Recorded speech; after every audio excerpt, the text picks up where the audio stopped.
Okay, hot afternoon. I hope you're not all too wiped out, and air conditioning is mediocre, but acceptable, I guess. We talked about, we finished last Tuesday with the Wittig reaction, a spectacular reaction that got the Nobel Prize because basically you make a double bond from two carbon components in one reaction. And the two components are derived, one is derived from a haloalkane, bar phosphonium salt, that is deprotonated to make the so-called illit, and the other component is an aldehyde or ketone. And you mix the two and out comes a new CC double bond. And so in terms of retrosynthetic disconnection, this is obviously fantastic, okay, because you already know that if you have some unfunctionalized chain somewhere in the molecule and you need to break up your molecule into smaller pieces, we already talked about the fact that you can put in a double bond any way you want, right? Because in the forward step, you can remove it. So it's perfectly allowable in a retrosynthetic disconnection to pick a point, put a double bond in there, and then see what you can do with that. And one thing you can do with that is by retrosynthesis, retro-Wittig, split it in half, okay? Split it right down the middle. And you can choose which half is going to be your haloalkane precursor and which half is going to be your aldehyde. And then you can break down the individual pieces similarly. So it's a very powerful transformation. And we look at the mechanism briefly, and I want to redo it on the board to remind you of it. And we're going to do a very simple Wittig reaction, namely the Wittig reaction of acetone to give you 2-methylpropene. And so the way to do this is to have a one-carbon Wittig reagent, a CH2 illit, which is derived from haloalkane being methyl halide. So methyl iodide will do. And we treat that with triphenylphosphine. That's the cheapest and commonly used stable, unreactive, not particularly air-sensitive phosphine. And we do an SN2 reaction to make the phosphonium salt.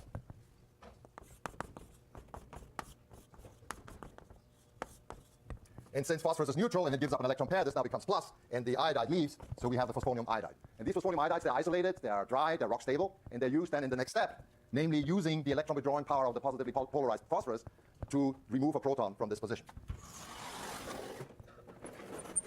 And while these hydrogens are relatively acidic, always relative to something, relative to methane, they're much more acidic, they're not very acidic. So the base that is typically used, and let me draw it again, is butyl lithium for these simple alkyl phosphonium salts. So butyl lithium, you can view basically as butyl anion. We'll plug off this proton, and you get the carbanion portion on the CH2 group, and next door you have the positively charged phosphorus. And I'll leave it as such as the octet structure, although you can write a valence shell expanded structure, which is often written in order to simplify drawing all this stuff, that you draw a double bond between CH2 and the phosphorus. And this is our methylene illit. That's this often referred to as a methylene transfer agent. And this guy then reacts with acetone, completely following Coulomb's law, or the rules that we've learned now on Tuesday, that all nucleophiles attack it, the carbonyl carbon, and pushing the electron pair onto oxygen. So in this case, it's this electron pair here that comes in and kicks out this electron pair, and that gives us a species that looks like this.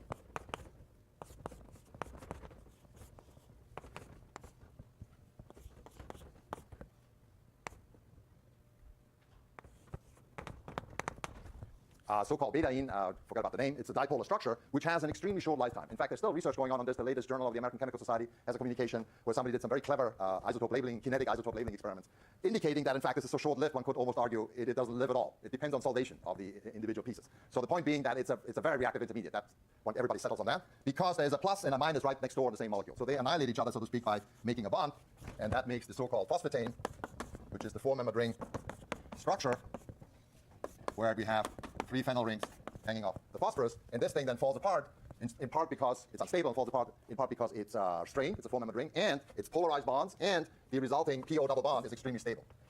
And the net result, as you can see, for the other half of the structure is the CC double bond. And here's our phosphine oxide, which is separated and often insoluble, depending on what solvent you use, just filtered off, and you have your alkene, and the phosphine oxide is recycled if you want to, if you're doing this on a larger scale. So that's the essence of this transformation.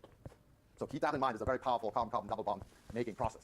Now, so far we've talked really basically about illits like this, where we have an alkyl group hanging off. So either the parent one or you have an alkylated carbon. And these are called non-stabilized illits. They're most reactive. What happens when you introduce additional substituents here that actually stabilize the double bond? Then you reach a regime that's called stabilized illits, and the way this is done is by introducing double bonds.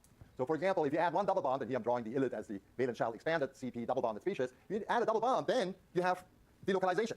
So if you think of this again in terms of a dipolar structure, we have a negatively charged carbon here, and that's nothing else but an allylic anion that's stabilized by allylic resonance. Okay? And those guys are much more stable, and the precursors to them are much more readily deprotonated because deprotonation gives a more stable species. Even more powerful is a scenario where you add a double bond that contains an oxygen, namely a carbonyl. Now you have not only allylic resonance, but on top of it, it's actually an oxo-allylic resonance, meaning we have an oxygen that's electron withdrawing that stabilizes that anionic structure even further. Okay? So these two scenarios, and you can extend the polyene chain if you need to, gives you much more stabilized systems. And this is something that has been extensively used in industry because these stabilized illits don't require butyl lithium, and you can deprotonate the phosphonium salt using mild base like sodium hydroxide or methoxide. And what I'm showing you here is actually one prime example of the BASF vitamin A synthesis that uses a Wittig reaction in the key step. And the applications in industry were part of the push that got the Nobel Prize to Georg Wittig. Incidentally, Nobel Prizes are up in chemistry yesterday in a week, on October 8th. So the whole department is sitting anxiously around the phone the night before to see what happens. So here's the example. Vitamin A is this beast here, and they cleaved it because the left half and the right half are readily available at this bond here. They could have picked any of the double bonds in some way to generate it by Wittig, but the retrosynthetic analysis was to cleave here, meaning you split the molecule into two halves. And the two halves are built up from this piece here, which started with a halide here, and then triphenylphosphine gave you this phosphonium salt. And because this is now conjugated polyene on the left side, this proton here is much more acidic than in the case of, say, methylphosphonium or alkyl phosphonium salt. And so just methoxide and methanol will deprotonate it. And that gives you the ylid, and then you dump in this piece, which is also readily available from nature. In the end, you want an alcohol here. The alcohol needs to be protected as an ester, but that's irrelevant. It's an aldehyde, and these two react and give in high yield this new double bond. And then in the final step, you hydrolyze this ester, which we'll see how to do in the carboxylic acid chapters. Notice that not only do we make this double bond, but we make this double bond stereospecifically. And I won't go into the reasons for this, but it turns out that stabilized ylids give predominantly the trans stereochemistry in disubstituted systems, or to extend this, the sterically least hindered double bond. Typically, when it's cis and trans, the 1,2 disubstituted alkene, it's trans. Whereas reactive ylids actually give predominantly the cis selectivity. So that's another nice feature, that you actually can make double bonds stereospecifically when the double bonds have stereochemical information. And so this non-stabilized ylid, without additional resonating double bonds, reacts with this aldehyde, good yield, mainly cis. The cis to trans ratio is 6:1. So you do get mixtures for the reactive ylids, but the cis product dominates. So it's a scenario of kinetic control, okay? Because cis is less stable than trans. Whereas here, in fact, what happens, the explanation is that the initial beta information is reversible, and it adopts various configurations that allow you to reach the more stable trans double bond. As I said, we don't need to worry about that. But as a take-home piece of information, resonance stabilized ylids give trans, reactive ylids give cis. Okay, and so then the last reaction in this chapter, which I think is the 9th new piece of vocabulary, is this one, where we're revisiting the addition of hydroxy functions across the carbonyl function, the so-called Baeyer-Villiger oxidation, named after Professor Baeyer, who got the Nobel Prize for this in 1905, and his student Villiger. He's the guy who did the work, actually. And it's an interesting reaction because it's an oxidation of ketones, where you treat a ketone with a trifluoroperoacetic acid. In general, one could say any peroxycarboxylic acid, but trifluoroacetic is one of the most reactive ones, so that's typically used. And you get the corresponding ester, where formerly what has happened is the oxygen, the extra oxygen on the peroxycarboxylic acid, has inserted into the carbonyl carbon bond. Obviously, it can't be going like that because that is not feasible to just ram an atom into a bond and split it in this way. So it's obviously more intricate. And the first step is déjà vu. We have already seen this. The first step looks exactly like an alcohol adding to a carbonyl. It's addition. The alkoxy portion, in this case it's a weird alkoxy, it's actually a trifluoropercarboxy, adds to the carbonyl carbon, so that's the negatively polarized piece, and the proton goes on the oxygen of the carbonyl in 2 steps. So I just draw these 2 arrows, but it's 2 steps. And since this employs an acid, this is acidic condition, so the first step is protonation, activating the carbonyl, and then this thing attacks and then deprotonates, and it gives you the addition product. And I've written the addition product so as to set it up for the next step, which is, as you can notice, a concerted step, and indeed, again, one of those very rare cases, similar to the Diels-Alder reaction, where all arrows fly everywhere, battle of Hastings, and everything happens all at once, okay? Bond breaking and bond making. So what happens specifically? We start with this arrow. Okay, first of all, the color scheme. You notice that this will become a leaving group, and that's why it's green. This leaving group pulls, and the proton is electrophilic, is blue, and the other atoms are correspondingly labeled. So proton transfers from this OH over to this carbonyl. So it's like an intramolecular protonation of this carbonyl, which makes this carbon much more delta plus, making it pull much more than it already pulled before. Pulling off this as a proton means that this electron pair is now donated into the oxygen. That makes this oxygen more electron rich than it already was, pushing towards this carbon. And this is where the key step occurs. That makes one of the alkyl groups migrate from carbon to oxygen. And as it migrates, you notice, that bond is broken and the leaving group leaves. And the net result is migration of this R to the oxygen to give you the ester. So it's in one step, this whole thing moves around. So it's not an insertion of this oxygen into this carbon-carbon bond. It's actually the oxygen adding to this carbon, and then this group migrating to the oxygen that has added. And that gives you the end result, which is the ester.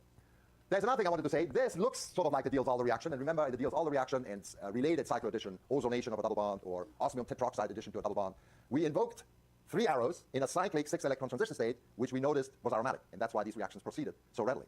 And so on first sight, you might say, oh, this looks like another aromatic transition state. Well, it isn't. And there are 2 reasons why it isn't. First of all, it's 8 electrons that move around.